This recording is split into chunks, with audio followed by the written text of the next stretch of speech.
سوال: مکہ مکرمہ میں سب سے پہلی مسجد کس نے بنائی تھی؟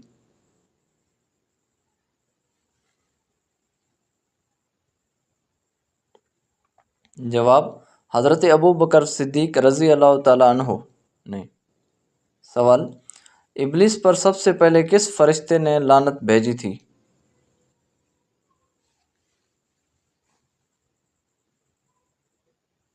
جواب: حضرت جبرائیل علیہ السلام نے۔ سوال: کس پرندے کے سر پر حضرت سلیمان علیہ السلام کی نشانی ہے؟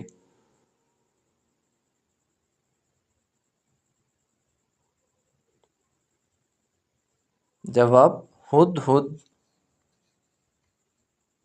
سوال: وہ کون سا جانور ہے جسے جنات نظر آتی ہے؟